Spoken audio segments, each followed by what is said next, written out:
Assalamualaikum Assalamualaikum warahmatullahi warahmatullahi wabarakatuh. wabarakatuh. Bertemu lagi Bersama kami, obrolan santai. iya, malam-malam ya, walaupun agak sedikit gerimis ya, Eh, tapi nikmatilah, harus dinikmatin. iya, apapun yang terjadi. Nah, sebelum kita mulai, marilah kita bersyukur kepada Allah Subhanahu wa taala. Alhamdulillahirabbil alamin. Hamdan katsiran thayyiban mubarakan fi. Lakal hamdu mis samawati wa minal ardi wa min ummati min syai'in qadir. Allahumma sholli ala sayyidina Muhammad wa ala ali sayyidina Muhammad. Kama sholaita ala sayyidina Ibrahim wa ala ali sayyidina Ibrahim. Mubarik ala sayyidina Muhammad wa ala ali sayyidina Muhammad. Kama baraka ala sayyidina Ibrahim wa ala ali sayyidina Ibrahim. Fil alamina innaka Hamidum Majid. Ya, itulah sholawat yang harus kita ulang-ulang di dalam kehidupan sebagaimana perintah Allah. Innallaha wa malaikatahu yusholluna 'alan nabi. Ya ayyuhallazina amanu shollu 'alaihi wa sallimu taslima. Sesungguhnya Allah beserta para malaikat bersolawat kepada Nabi. Jadi Allah saja bersolawat, para malaikat bersolawat. Masa kita nggak mau solawat? Kan gitu, katanya itu Nabi kita, katanya itu kekasih kita, katanya itu utusan Allah. Tapi nggak pernah kita bersolawat untuk beliau. Aneh kata. Satu lagi, orang bersolawat itu hanya untuk kepentingan dia, mendapatkan kemudahan dunia, agar dia dapat pahala yang besar, yang banyak. Kedua, supaya dia diberikan syafaat sama Rasulullah. Padahal sholawat kita itu hanya untuk memenuhi keinginan kita, bukan karena cinta. Aduh. Jalan lagi ceritanya itu ya. Iya. Ya. Ya. Oke. Jadi apa Apa ya? malam yang kita bahas itu kira-kira?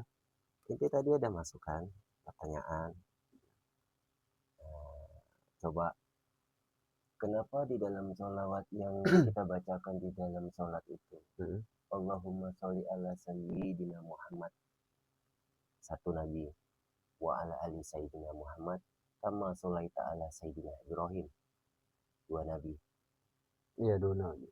wa ala ali sayyidina Ibrahim. Mubarik ala sayyidina Muhammad wa ala ali sayyidina Muhammad, kama barakta ala sayyidina Ibrahim wa ala ali sayyidina Ibrahim. Fil alamina innaka Hamidum Majid. Ini kan nggak pernah kita pikirkan, nggak pernah kita pahami. Jadi kita ini manusia, ya pokoknya kayak gitu. Aduh. Iya. Satu. Yang kedua, itu rahasia Allah. Aduh. Jadi kalau kita rentet daripada sejarah ataupun kita kaitkan dengan hadis Nabi, bahwasanya Nabi itu ada 124.000, Rasul itu ada 313. Tapi kenapa di dalam sholawat cuma 2 Nabi? Coba 124.000 dikurang 2 Nabi, masih banyak Nabi-Nabi yang nggak tersebut. Iya, itulah yang jadi pertanyaan sekarang ini kan. Kenapa bisa gitu kan? Nah, ada apa? Apa rahasianya? Harusnya kita cari rahasianya. Masa kita telah mentah-mentah aja, bukan berarti kita menghalangi orang untuk bersolawat. Artinya, ya memang udah begitu solawatnya kayak gitu. Nggak gitu maksudnya. Harusnya kita pahami ada apa rahasia di dalam solawatnya. Kenapa cuma 2 Nabi? Nah itu ada ayat-ayatnya dalam Al-Quran. Kenapa hanya 2 Nabi yang ditonjolkan? Yang pertama, Nabi Ibrahim itu di dalam Al-Quran disebut Abu Tauhid. Yang kedua, Nabi Ibrahim itu disebut Abul Anbiya. Abu Tauhid itu bapaknya ketauhidan. Abul Anbiya itu bapaknya para nabi. Jadi 124.000 nabi itu adalah bagian daripada keturunan dari Nabi Ibrahim itu sendiri. Karena nabi yang paling banyak itu dari Bani Israel, dari keturunan Nabi Yakub. Nabi Yakub itu nama keduanya adalah Israel. Itu nama kita bilang gelar, sebutan, nama aslinya Yakub alaihissalam. Nama pemberian dari Tuhan itu Israel. Nah, jadi perlu kita ketahui, coba bro, kau buka Quran surat Al-Anbiya ayat 21. Al-Anbiya surat ke-21 ayat 92. QS Al-Anbiya 21.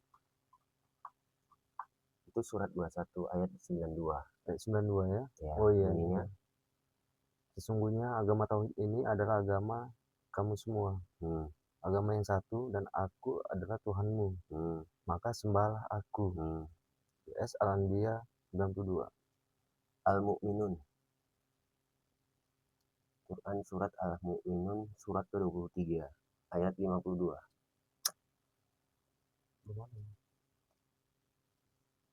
Mantap. Al-Mu'minun nggak ada. Nah, Bayyinah itu aja dulu. Bayyinah. Atau Ali Imran. Ini Ali Imran Ya, ya. Ali Imran. Surat ketiga ayat 19. QS Ali Imran 3:19. Ayat yang dari Allah. Sesungguhnya agama yang di sisi Allah hanya Islam. Ya. QS Ali Imran 19. Itu tentang agama Islam. Yang tadi surat Al-Anbiya ayat 92 tentang agama tauhid. Terus coba cari surat Al-Mu'minun. Ada situ. Belum tak munculkan di situ. Surat Al-Mu'minun ayat 52. Al-Mu'minun ya? Ya.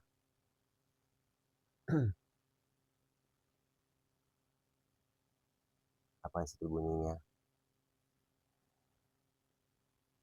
Dan sungguh agama tauhid ini adalah agama kamu semua, ya. Agama yang satu dan aku adalah Tuhanmu, maka bertakwalah kepadaku. Ya. Al-Maidah ayat 3.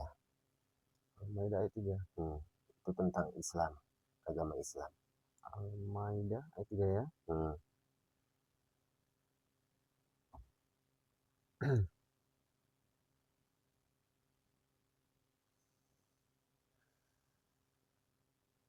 Apa itu bunyinya? Agak panjang ini ya. Bacain aja. Diharamkan bagi kamu bangkai, darah, daging babi, dan hewan yang disembelih dengan menyebut nama selain Allah. Ya. Yang mati tercekik, dipukul jatuh, ditanduk, dan diterkam binatang buas kecuali yang sempat kamu sembelih. Ya. Dan yang disembelih untuk berhala. Dan diharamkan pula mengundi nasib dengan anak panah. Yang demikian itu adalah kefasikan. Ya. Pada hari ini orang-orang kafir telah putus asa terhadap agamamu. Maka janganlah kamu takut kepada mereka. Tapi takutlah kepadaku. Pada hari ini telah aku sempurnakan untukmu agamamu. Telah aku cukupkan nikmatku kepadamu. Dan telah aku ridhoi Islam sebagai agamamu. Tapi barang siapa terpaksa karena lapar tanpa sengaja berbuat dosa, maka sungguh Allah Maha Pengampun lagi Maha Penyayang. Itu tentang agama Islam. Jadi perhatikan kenapa dua nabi, Nabi Ibrahim dan Nabi Muhammad. Nabi Ibrahim alaihissalam itu adalah Abu Tauhid, bapaknya ketauhidan. Dan Abul Anbiya, bapaknya para nabi. Jadi Nabi Ibrahim itu mengajarkan ketauhidan. Dua ayatnya, Al-Anbiya ayat 92 dan Al-Mu'minun ayat 52, itu tentang ketauhidan. Tentang agama Islam itu ada di surat Al-Maidah ayat 3 dan Ali Imran ayat 19. Dua tentang tauhid suratnya dan 2 tentang Islam suratnya. Nabi Muhammad lah yang mengajarkan Islam. Dan Nabi Ibrahim yang mengajarkan tauhid. Berarti tauhid inilah yang disebut agama. Nah, Islam inilah yang disebut din. Jadi bukan agama Islam, tapi agama dan Islam. Tauhid ini adalah agama yang datangnya dari Allah, yang ada di dalam hati setiap manusia. Inilah yang disebut agama, yaitu tauhid. Tuh. Jadi Islam itu akan muncul dengan hatinya yang tauhid, mengerjakan perbuatan-perbuatan yang disebut Islam. Coba lihat, ajaran Nabi Muhammad itu tentang haji. Haji ini kan ajarannya Nabi Ibrahim. Bukan ajaran Nabi Muhammad. Tapi Nabi Muhammad itu menunjukkan kepada umat bahwasannya apa yang diajarkan Nabi Ibrahim itu benar. Tentang kurban, tentang haji, tawaf, itikaf. Nah, itulah yang dia ajaran. Jadi gini, Nabi Muhammad itu mengembalikan lagi ajaran yang dulu diajarkan oleh Nabi Ibrahim, yaitu tentang haji. Nah, karena Nabi Ibrahim itu mengajarkan ketauhidan.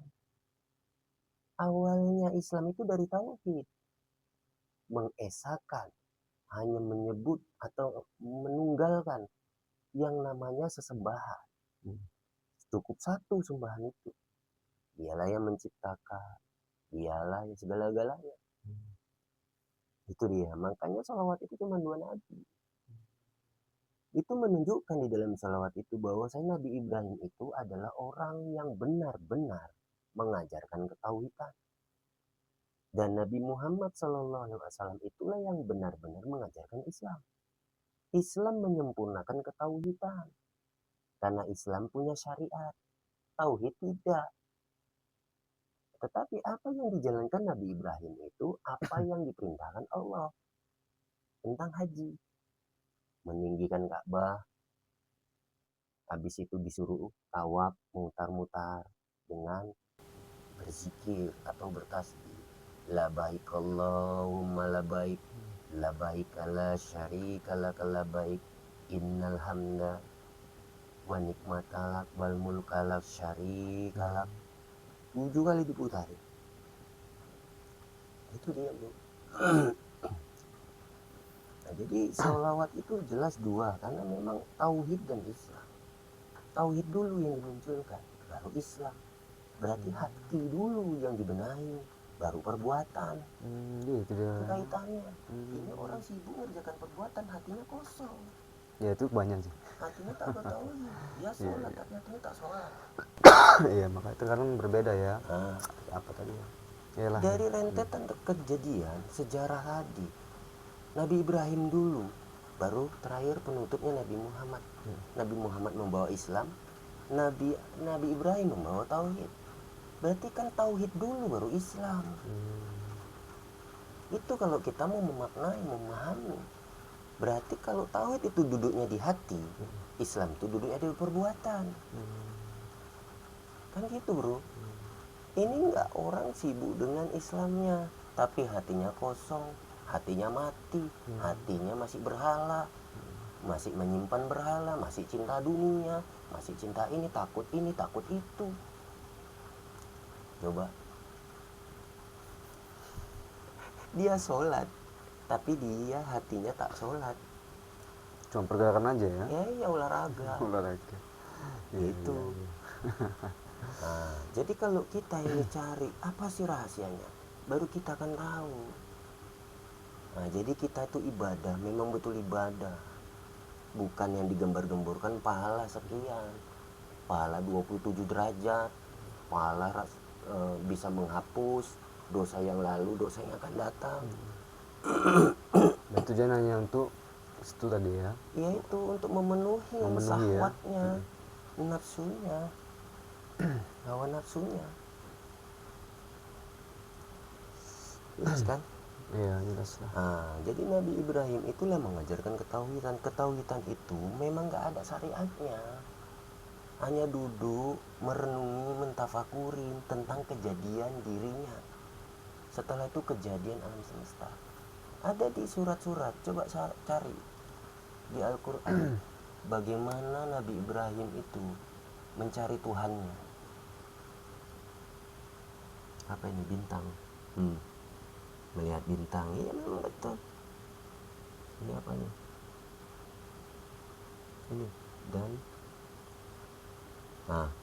inilah perjalanan Nabi Ibrahim dalam mencari Tuhan. Apa perlu Bacakan ya? Oke. Ya. Surat apa itu? Surat Al-An'am 74. Ya. Isinya bacakan ya. Ya, dan ingatlah ketika Ibrahim berkata kepada ayahnya Azar, apakah engkau menjadikan berhala-berhala sebagai Tuhan? Sesungguhnya aku melihat engkau dan kaummu dalam kesesatan yang nyata. Terus inilah mulai perjalanan Nabi Ibrahim mencari Tuhan. Setelah dia berkata kepada ayahnya, maka dia mengembara mencari Tuhan. Itu ada ayatnya.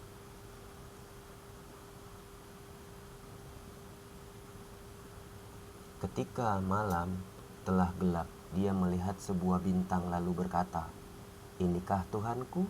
Tetapi ketika bintang itu tenggelam, ia berkata, aku tidak suka kepada yang tenggelam. Surat Al-An'am ayat 76. Itulah perjalanan dia. Dia melihat bintang.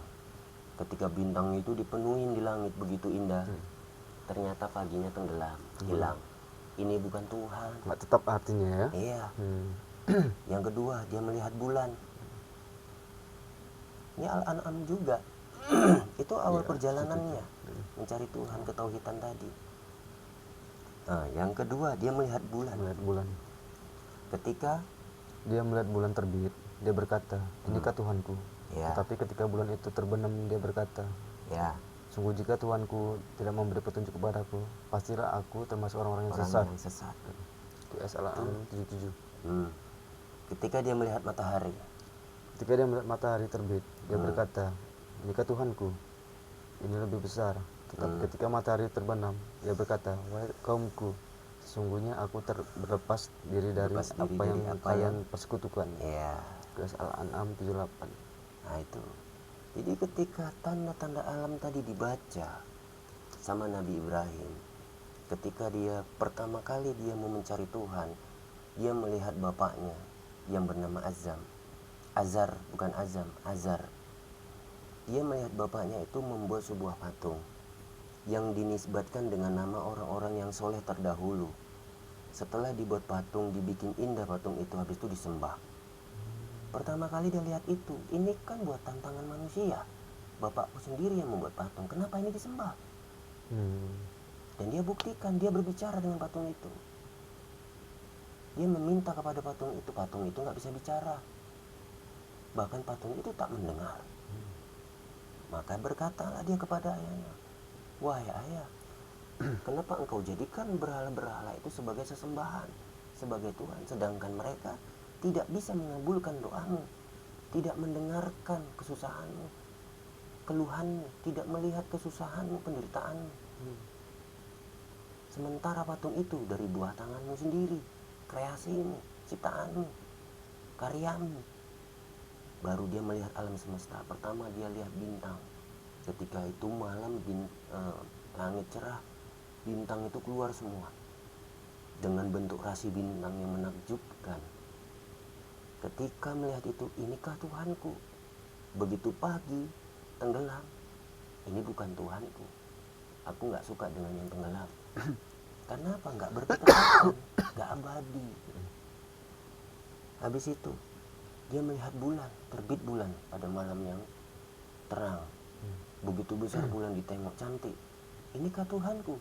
Besok pagi ditungguin sampai besok pagi tenggelam. Ini bukan Tuhanku. Dan dia meminta petunjuk kepada Tuhan. Ya Allah atau ya Rob, jika engkau tidak memberikan petunjuk kepadaku, sesungguhnya aku adalah orang-orang yang tersesat.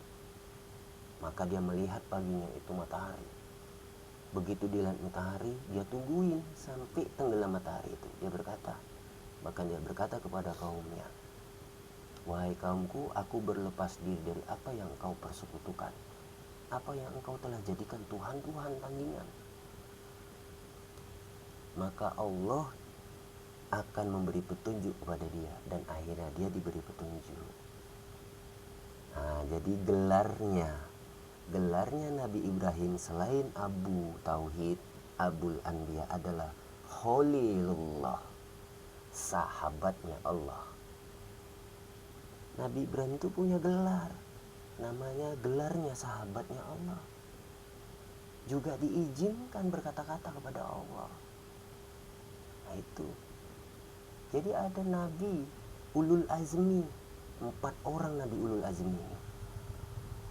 Artinya Nabi yang tinggi derajatnya di sisi Allah, yang mereka punya gelar dari Allah. Yang pertama Nabi Ibrahim, yang kedua Nabi Musa, yang ketiga Nabi Isa, yang keempat Nabi Muhammad SAW.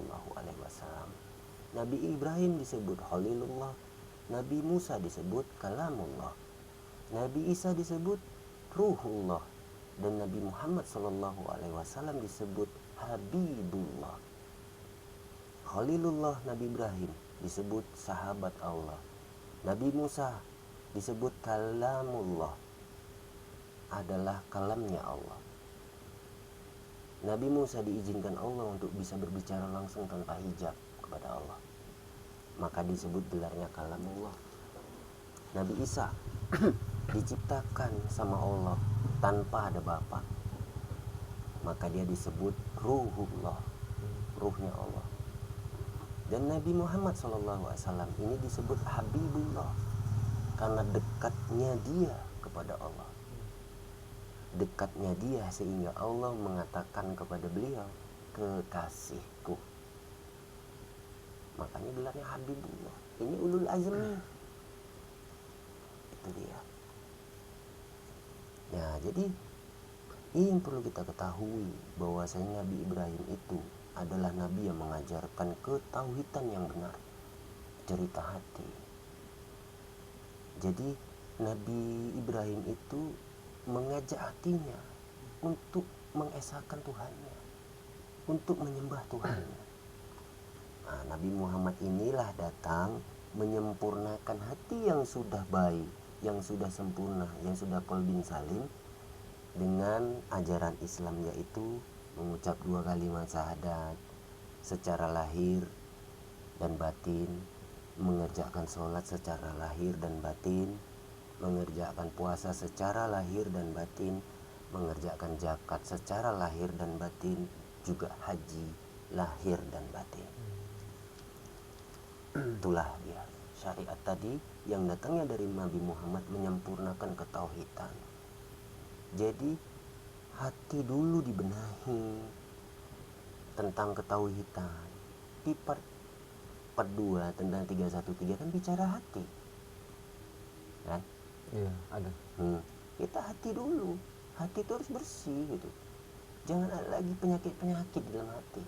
Kalau ada penyakit-penyakit di hati, Islam ini udah nggak benar, perbuatannya itu nggak benar. Ya ibadahnya apa? Untuk mendapatkan pahala, untuk mendapatkan rezeki yang banyak, dimudahkan urusan dunianya. Maunya semua ya apa yang diinginkan, dihajatkan terkabul. Nah itulah dia ibadah tadi. Sholatnya untuk kekayaan, sholatnya untuk ketenaran, sholatnya untuk kebanggaan, sholatnya untuk pahala. Inilah ibadah menjadi berhala, bro. Ibadah menjadi berhala. Tuh. Jadi orang sekarang ini berbondong-bondong mengerjakan sholat, bahkan mengejar jamaah, menepatkan waktunya harus pas, begitu azan langsung ke masjid kejar jamaah. Tapi hatinya bro nggak ada Allahnya, nggak ada tauhidnya kepada Allah. Itu yang disebut hati yang mati, hati yang gelap. Manusia nggak pernah sadar itu, bro. Merasa aja dia udah ibadah, pada hatinya nggak ada Allahnya. Makanya begitu Allahu Akbar kemana-mana, bisa sampai ke Iya, planet. iya. Banyak dipikirkan Mars. gitu ya. Planet Apa yang Jupiter. masuk itu dia. Aduh, berat kali itu bagaimana. Mana utang tadi nih, ya. Kerjaan tadi kayak mana? Iya, Waduh, iya, cewek iya. tadi cantik kali. Aduh. Kok nggak aku minta nomornya? Nyesel kali gue, Bah. Kesel kali kan. Aduh, iya. Padahal dia sholat. Iya. Kepikiran kemana-mana dia ya. Benarkah dia sholat? Benar. Inilah sholat yang lalai. Celakalah orang yang sholat, karena dia lalai. Yang lalai itu apanya? Hatinya. Karena nggak bertauhid kepada Allah, masih takut. Aduh, aku nggak kerja, nggak makan, mati aku. Ya Pak. Tuhannya pekerjaan. Itu salah satunya. Iya. Waduh, nanti aku pergi ngaji nih pulang malam, pasti biniku ngamuk. Udah nggak usah pergi ngaji.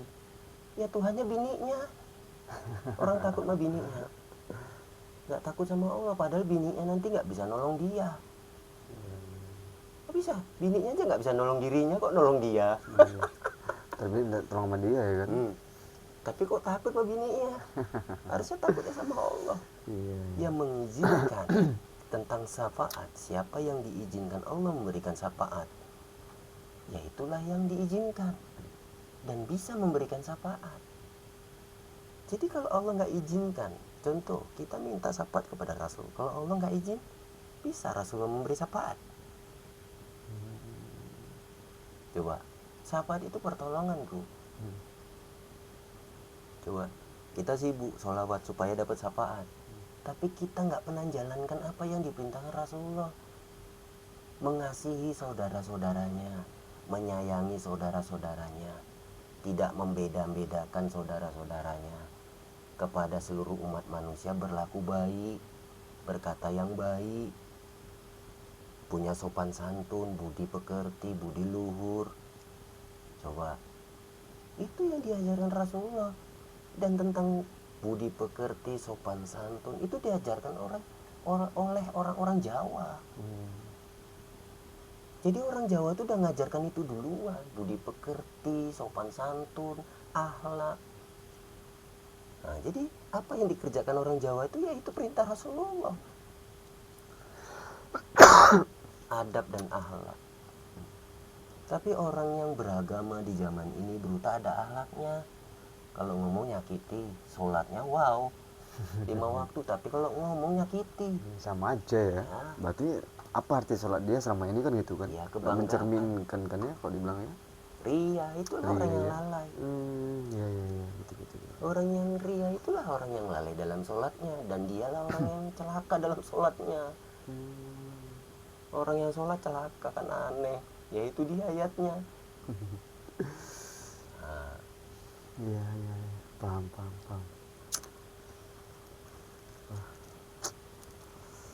Jadi kan kadang makanya, jadi kita ini bro, ibadah tanpa ilmu rusak ibadah itu bro. Ilmu tanpa adab ya rusak juga ilmu itu. Jadi apa bedanya dengan iblis dan setan? Iblis dan setan itu adalah orang yang berilmu. Kalau dia tidak berilmu, tidak akan mungkin bisa menyesatkan manusia. Logikanya kan mudah. Itu kok pakai logika, yang bisa pakai logika. Kalau enggak ya cuman bro, dobol logikanya. Kan gitu. Perasaan aja Atau duduk kan gitu. Perasaan Anda berilmu. Ya, padahal berhalusinasi. Dol apa jongkok dol. Jong. Hatinya kosong. Iya. Lalai kepada Allah, tidak ingat Allah. Bukankah ayatnya, sholatlah engkau untuk mengingatku. Orang yang berbondong-bondong sholat, mengejar waktunya, mengejar jamaahnya, tetapi hatinya kosong dari Allah. Ya sama dengan bohong ya. Ya bohong, penipu. Iya. Itu ria. Bisa jadi dia hanya sholatnya untuk mengejar pahala aja gitu ya. Tujuan dia ya. Sama gitu ria bro. Kalau dia udah sholat, orang itu iya. Kalau dia udah sholat, dia orang yang baik, dia orang yang soleh, dia orang yang ahli ibadah. Padahal topol sholatnya. Pandangan manusia juga lah ya, kok dibilang gitu ya. Ya berarti dia mau dipandang manusia. Iya. Itulah gambarannya. Nah, Tuhannya manusia kan. Iya benar. Itu. Jadi ketauhidan itu adalah hati, keadaan hati seseorang itu memang benar-benar ke Allah. Harga mati Allah itu di hatinya. Sampai lapasnya Allah itu, alif lam lam itu ada di dalam hatinya dan bersinar. Itu artinya tujuan sebenarnya sama Allah lah gitu ya, bukan ke pandangan manusia atau segala macam dia. Oh, tujuan bukan ke pahala gitu ya. Betul. Dia tidak takut lagi dengan istri. Kita bukan ngajak orang untuk melawan istri. Tetapi kalau dia memang berjuang untuk Allah, ujiannya itu diberikan Allah melalui istrinya, menghalangi dia untuk tidak mau ngaji, menghalangi dia untuk berjuang di jalan Allah. Nah itu Allah mau tahu dan buktikan diri dia. Sebenarnya kau itu pembohong. Nah, kalau memang dia benar karena Allah, pasti dia nggak takut sama istrinya. Mau ngomong apa kok ya udah ngomong, yang penting aku suamimu, aku mau ke jalan Allah, aku mau kembali kepada Allah. Besok nanti di hadapan Allah kau nggak bisa nolong aku, bahkan aku pun nggak bisa nolong kau. Nah, itu jadi aku ini belajar untuk kembali kepada Allah agar Allah menolongku. Kalau Allah izinkan aku bisa menolong istriku. Dosa istri bro ditanya kepada suaminya, tapi dosa suami nggak pernah Allah tanya kepada istrinya. Suami yang bodoh kalau takut sama istri kalau dia menempuh jalan Allah. Aneh kan? Harusnya dia tahu dosa suami itu nggak pernah ditanya istri. Dosa istri tanya suaminya. Sekalipun suaminya soleh, kalau istrinya di hadapan Allah tidak dipandang soleh, dosa istrinya ditanya ke suami, akhirnya suaminya masuk juga. Iya. Karena apa? Dia mengejar Allah itu untuk diri dia, istrinya enggak. Harusnya dia jalan Allah itu, iya dia harus nasihatin istrinya. Ketika dia ngaji dilarang, aku mau belajar, kan gitu. Aku mau kembali kepada Allah, aku mau mengenal Allah. Nanti kalau kita di hadapan Allah, yang nolong kita siapa? Ya Allah itu sendiri. Kalau aku nggak mendekatkan diriku kepada Allah, aku nggak cinta kepada Allah, ya kita dua-dua dibakar nanti.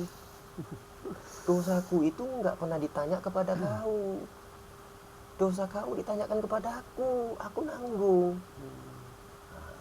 Berarti tolol kita selama ini kan? Ya gitulah, sebenarnya macam apa ya? Merasa udah pintar, merasa udah tahu. Padahal sedikit aja pengetahuan itu, tapi udah wow, satu langit digenggam. Ya, barulah bisa memahami. Seperti itu rupanya. Satu lagi, diajak ngaji, diajak untuk mengenal diri, diajak untuk menempuh jalan Allah. Takut kehilangan harta, takut hilang pekerjaan. Dianggap pekerjaan itulah yang memberikan dia kehidupan. Padahal itu jalan rezeki yang diberikan Allah bentuknya pekerjaan. Sebagai ikhtiar kita, hasilnya nanti diberikan kepada Allah, yaitulah gaji kita dari pekerjaan tadi. Kan Allah juga semuanya. Iyalah. Jadi kenapa jalan yang diberikan Allah itu jadikan Tuhan? Kalau Allah berhentikan itu semua kerja? Ya enggak lah bro. Mana orang dia dari semua, kerja semua ya kan. Kayak mana? Aneh kan? Iya. Itu selama ini itu kita manusia itu terbelenggu di situ karena hatinya tak bertauhid. Jadi cerita tauhid ini hati bro. Tauhid itulah agama. Kalau bahasa Arab itu din. Ya? Din itu sebenarnya kalau kita setarakan dengan bahasa kita yang disebut agama, sebenarnya belum pas. Tapi agar kita ini, orang Indonesia ini bisa memahami din itu apa, yaitulah dikolerasikan, disetarakan dengan bahasa kita yang disebut agama. Tapi bahasa agama itu sendiri diserap sama bahasa Indonesia dari bahasa Sanskerta. Tidak, gama kocar kacir. tidak kocar-kacir, kan nggak nyambung dengan din. Din itu keyakinan yang tersimpan di dalam hati yang memang mantep, mengesahkan hanya satu Tuhan, menyembah hanya satu Tuhan, bergantung sama satu Tuhan, berharap sama satu Tuhan, berserah diri sama satu Tuhan. Perbuatannya itulah yang diajarkan Rasulullah: sholat, zakat, puasa, haji, dan ibadah-ibadah yang lain. Ibadah-ibadah yang lain itu adalah apalah yang telah dicontohkan Rasulullah, yang kita sebut sunnah Rasul. Itu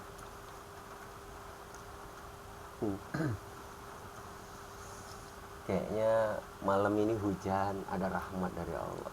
Amin. Amin. Itu. Jadi bro, ya biar saudara-saudara ini mendengar. Di sini kita tidak menistakan siapapun, tidak mengolok-olok siapapun, tetapi jika berbicara, bicaralah yang benar. Sampaikanlah kebenaran yang benar. Jangan mengada-adakan sesuatu. Terus jangan menafsir-nafsirkan sendiri sesuai dengan selera. Kalau dia mau gini, ya gini. Kalau nggak cocok, bid'ah. Kalau nggak cocok, kafir. Jangan seperti itu. Gunakanlah akal dan pikir yang sehat. Gunakanlah hati yang benar. Bersihkan hati, jangan ada dengki, jangan ada iri. Karena dengki dan iri ini akan melahirkan sombong, takabur, ujub, ria, bangga, merasa. Jangan sampai. Kita di sini berbicara, ngobrol hanya untuk mengajak siapa yang mendengar ini, mengajak pahamilah. Karena segala sesuatu yang terjadi di muka bumi ini ada hikmah. Baik itu buruk, baik itu ada hikmah. Keburukan itu didatangkan kepada kita itu karena kita punya kesalahan, tapi kita nggak pernah sadarin itu.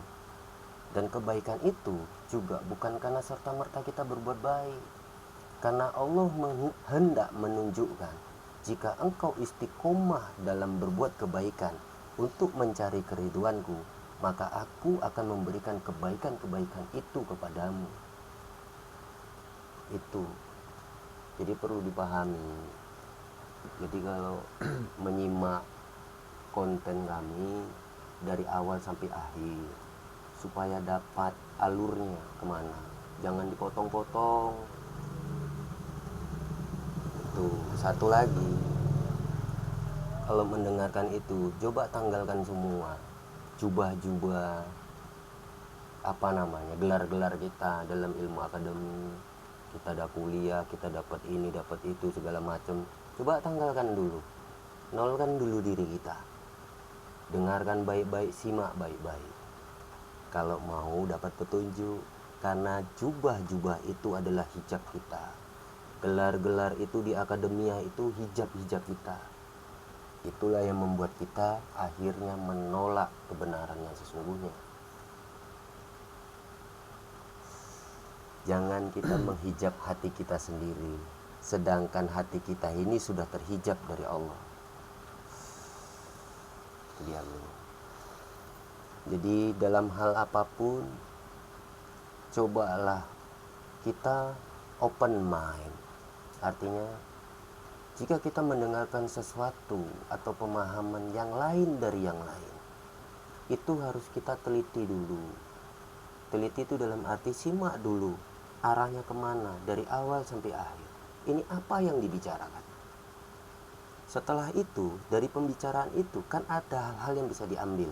Buktikan. Kalau cerita tentang Quran, ada ayatnya ini. Cari ayatnya. Sekarang udah dipermudah, ada AI. Tinggal ketik, kita tunjukkan surat ini atau ayat yang berbunyi ini. Dimunculkan sama AI. Udah gampang sekarang. Untuk ilmu teknologi, untuk keilmuan, teknologi itu udah dimudahkan sama Allah sebenarnya. Cuman kita ini, jadi gini, kan ada lagunya, Racun di tangan kirimu, madu di tangan kananmu. Kalau kita kolerasikan antara racun dan madu, ini juga perbuatan. Kalau engkau berbuat dengan racun, teknologi itu kau jalankan dengan yang namanya racun, maka engkau akan keracunan. Jika engkau jalankan teknologi yang ada di muka bumi ini, yang sudah diberikan Allah, diizinkan Allah, ketika kau jalankan teknologi itu atau keilmuan itu dengan madu, maka engkau akan merasakan nikmatnya madu itu. Dan orang di sekelilingmu dan orang yang telah engkau perbuat dengan madu tadi itu akan merasakan manfaatnya. Buktikan sendiri. Nah, jadi kita nggak ngomong tentang teori. Aku nggak pandai berteori. Karena teori itu pada akhirnya akan jauh dengan kenyataannya. Maka banyak umat-umat ketika mendengarkan ceramah-ceramah yang bentuknya teori, ketika dia menjalani kehidupan tidak sesuai dengan teori itu, akhirnya dia murtad. Ada satu kawan contoh, gara-gara sholat ditanya, sholat kok kayak mana, kok kayak gitu sholat kau. Dia mengadakan pertanyaan tapi dia tidak menjelaskan bagaimana sholat yang menurut dia yang benar. Dia nggak dijelaskan, akhirnya kawan tadi tersesat. Tersesatnya bagaimana? Dia memutuskan, capek kali aku mau sholat aja pun dipersulit. Begini, begitu, ngapain aku sholat? Nah, ada satu sisi, sholatlah kau untuk dapat pahala. Jadi orang sibuk ngerjakan sholat untuk pahala, hatinya lalai dari Allah. Harusnya mereka tuh membenahi hati-hati umat untuk bertauhid sebagaimana yang diajarkan Nabi Ibrahim dalam mencari Tuhannya. Sampai dia melihat bintang, sampai dia melihat bulan, sampai dia melihat matahari untuk membuktikan apa yang kulihat ini Tuhan. Ternyata tidak. Karena sifat yang dilihat tadi itu adalah ciptaan. Ciptaan itu terbatas.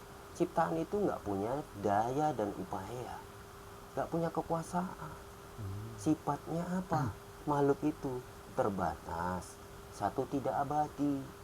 Allah itu maha abadi, berdiri sendiri, menghidupkan dan mematikan. Itulah kenapa tujuan yang diajarkan Rasulullah daripada sholat itu bunyinya cuman 2 kenabian, Nabi Ibrahim alaihissalam dan Nabi Muhammad sallallahu alaihi wasallam. Karena Nabi Ibrahim itu adalah kiblatnya tauhid, dan Nabi Muhammad sallallahu alaihi wasallam itu adalah kiblatnya Islam. Jadi Nabi Ibrahim cerita hati, Nabi Muhammad cerita Islam perbuatan. Inilah agama dan Islam. Agama di hati, Islam di perbuatan. Baru benar, berbanding lurus. Satu titik agama yang di dalam hati, satu titik di perbuatan secara lahir. Kita tarik garis, lurus nggak?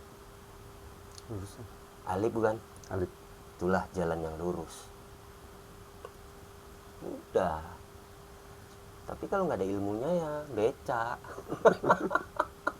Becak sih bingung ya kan, kemana-mana arahnya gitu habis kan. Iya. Tukang becak cabut di rumah mau kemana sebenarnya nih bang? Ya mau becak sama abang kan. Iya ya, jadi gitu deh ya. Sedikit paham lah. Oke. Jadi semua itu tetap ada ilmunya. Contoh nih bro ya, tentang sabar. Jadi ini perlu diketahui, orang-orang yang bertauhid itu nyata sabar dan ikhlasnya. Karena tanda orang bertauhid itu adalah orang yang ikhlas dan orang yang sabar. Sabar dia menerima segala ujian dari Allah. Karena dia tahu bahwasan ujian itu adalah menjadikan dia memahami segala sesuatu. Dan dari ujian itu Allah hendak menaikkan derajatnya. Tuh, kalau yang tahu, kalau enggak, Allah enggak adil. Allah jolim. Nah itu tanpa disadari, tapi dia udah berkata seperti itu. Tuh. Jadi yang perlu dipahami, Cobalah hati itu dibenahi dulu. Berkacalah kita di depan kaca. Aku ini seperti apa? Benarkah yang kukerjakan semua ibadahku ini, sholatku, zakatku, zikirku, wiridku, puasaku, hajiku, benar untuk Allah? Coba kita berkaca dengan itu semua. Benar ini yang kubuat untuk Allah? Dia akan menyadari kalau itu bukan untuk Allah. Karena hatinya nggak ada Allahnya. Hatinya tak bertauhid, masih takut dengan segala-galanya yang ada di muka bumi ini. Dunia, bukan ke ayatnya, sesungguhnya dunia itu tempat sendau gurau, tempat bermain. Kenapa kita cinta dengan permainan? Dunia ini permainan Allah, bro. Tapi dijadikan gemerlapan, kemilauan dengan harta, dengan jabatan, dengan wanita. Itu untuk pria, untuk laki-laki. Kalau perempuan, gila jabatan, gila harta, gila laki-laki, sama. Nah itu dia. Dijelaskan. Jadi di dalam sholawat itu sebenarnya Rasulullah itu menyimpan rahasia di dalam sholawat itu agar kita itu memahami. Nah, tetapi kalau nggak ada ilmunya ya nggak akan tahu. Ya jawabannya memang kayak gitu sholawat. Nah kalau diganti sholawatnya kayak gitu juga. Oh ya enggak lah, ini bukan sholawat. Ya karena dia udah tahu sholawat. Kalau belum, coba diganti dengan baca yang lain. Ya, terus baca orang dia bilang, ya itu dibacanya. Ya udah, dibilangnya karena itu dia sholawat tahu juga. yang gitu. Makanya.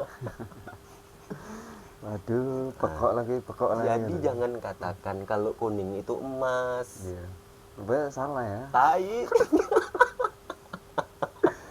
Aduh bro. Nah itu. Jadi jangan lihat atributnya. Yang ngomong tentang agama itu harus berjubah, harus pakai imamah, harus bawa tasbih sana kemari. Itu kalau kau lihat kuning itu, kau jadikan tolak ukur kalau kuning itu emas, ya tai pun kuning. Ada lewat kuning di sungai, apa kita bilang? Tai kan? Karena dia ngambang. Coba dia tenggelam, dibilang emas juga, rupanya bukan, batu yang bekarat. Oh, batu bekarat. Itulah manusia, tertipu dengan ininya sendiri, pola pikirnya, karena dia menetapkan sesuai dia inginkan. Itu jadi prasangka itulah bro yang disebut itu. Jadi itu prasangka. Al-Quran berkata, sesungguhnya prasangka itu jauh dari kebenaran. Jauh bro dari kebenaran itu sendiri. Jadi bukan mewakili kebenaran. Itulah dia. Jadi kolerasi hubungan-hubungan itu tetap ada, itulah rahasia, itulah ilmunya. Sedangkan Nabi Musa saja ingin belajar dengan Nabi Khidir yang ada di surat Al-Kahfi. Nabi Khidir berkata, wahai Musa, sesungguhnya engkau tidak akan mampu berlaku sabar besertaku. Apa Nabi Musa bilang? Aku bisa sabar kepada engkau dan mengikuti engkau. Bagaimana mungkin engkau bisa sabar, kata Nabi Khidir, sedangkan engkau tidak memiliki ilmunya. Sabar aja ada ilmunya. Jadi kalau orang bilang aku udah sabar ini, bohong. Cuma sabar dikata aja ya. Ngomong aja. Iya. Nah, jadi karena gini bro, ngomong tuh nggak ada bandrolnya bro. Iya, betul. Terus baju yang digantung, sepatu yang dipambang itu ada bandrolnya dia. Iya. Jadi kita mau nawar pun, mak budgetku cuma segini, nggak mungkin lah aku nawar kan gitu. Nah itu dia. Jadi ngomong itu nggak ada bandrolnya. Jadi asal nyeletuknya itu nggak ada ilmunya, bikin huru hara. Itulah dia. Nah, jadi berkatalah yang benar. Jika tidak tahu, katakan tidak tahu. Kalau tahu, katakan asal-usul pengetahuannya. Dari mana dia dapat. Jelaskan sejelas-jelasnya. Jika orang tadi itu mau mendengar ya, alhamdulillah. Nggak mau ya sudah. Tapi yang nggak mau dengar itu jangan ngomong begini, begitu, begini, begitu. Itu. Sportif. ya kan? Kalau nggak mau dengar ya sudah tinggalkan, nggak usah belah ini belah itu belah ini belah itu gitu. Oke kan bro? Oke. Bisa lah. Oke, jadi pembahasan malam ini gitu aja. Ya, jika ada salah kata, ya memang kami tempatnya kesalahan, kehilapan, kelemahan dan dosa. Yang kebenaran itu mutlak datangnya dari Allah. Jadi jika kami punya salah kata, ya mohon dimaafkan, dimaklumi. Wabillahi taufik wal hidayah. Assalamualaikum warahmatullahi wabarakatuh.